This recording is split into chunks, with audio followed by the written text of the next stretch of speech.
Rīga varētu arī netikt pie jaunas modernas dzīvnieku patvērsmes, jo tās pabeigšana apdraud tiesvedību, kas jau vairāku gadu garumā noris starp Rīgas domi, biedrību Juglas dzīvnieku aizsardzības grupu un SIA AGN.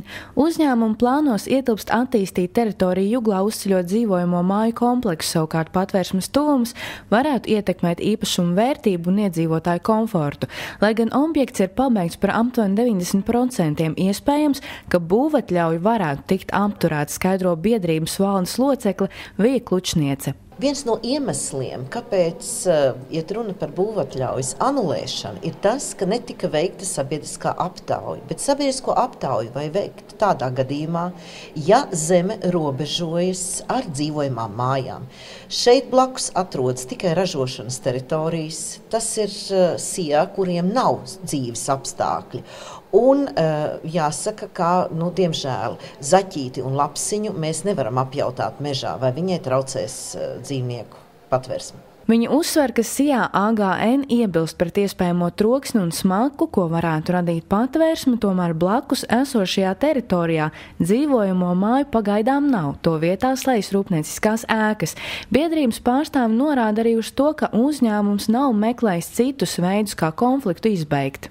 No 2007. gada SIA AGN tiesājas ar Rīgas pilsētas domi, un Juglas dzīvnieku aizsardzības grupa ir kā trešā persona, kā ķīlnieki šajā konfliktā pa vidu. Diemžēl nekādas kopējas sarunas, nekādi piedāvājumi, nekādi konstruktīvi risinājumi no SIA AGN puses nekad nav bijuši, nekad nav izteikti, ir bijusi tikai uzreiz uzsākta tiesvedība. Savukārt uzņēmuma valdes priekšsēdētājs Agris Nagliņš, kurš pārstāv arī citus blakus esošo zemju īpašnieks, norāda, ka viņš neiestājas pret patvērsmi, bet gan pret būvatļaujas izdošanas likumību, jo nav notikusi sabiedriskā apspriešana. Pirms būvatļaujas izsniegšana, kas bija 2007. gada aprīlis dzīvnieku patvērsmes celtniecībai, Rīgas dome kopā ar manu firmu SIA AGN un Arhitektu savienību noslēdz līgumu, starptautisku līgumu, proti līgumu par starptautisku arhitektu konkursu organizēšanu ar domu veidot, uzstādījumu veidot šajā rajonā jaunu pilsētas mikrorajonu, daudz dzīvokļu, dzīvojamo māju, atpūtas un rekreācijas centra. Un šāds līgums tika noslēgts jau 5. martā 2007. gada aprīlī, ieskaitot to teritoriju, kur pēc tam rekordlielā ātrumā parādījās būvatļauja, kur netika apspriesta tā, kā likums to paredz.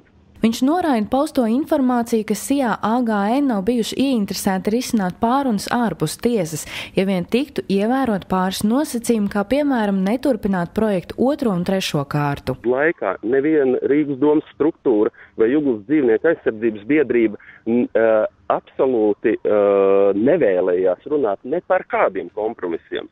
Jau vēl būvniecības stadijā, kā es saku, ka bija apspriežams jautājums par ēkas pozicionēšanu tālāk pie meža, par to voljēru atvērto daļu pozicionēšanu tikai pret mežu vai vēl kaut kādiem skaņas ierobežojošiem aspektiem. Tur varbūt speciālistiem jāspriež, vai tā ir kaut kāda daļēja vai atraktīva, bet skaņa aizsarga siena vai bremzējoša, varbūt citi aspekti. Mēs likām priekšā atsaukt jebkādu tiesāšanos un ievērot šos kaut kādas skaņa izolācijas principus kaut pašreizajā mirklī. Un otra lieta, ka, neturpināt to 2. un 3. kārtu, kas tur ievērojami palielinātu vēl vairāk to dzīvnieku daudzumu. Vai patvērsmes būvatļauja tiks apturēta, tiesa izlems 15. novembrī.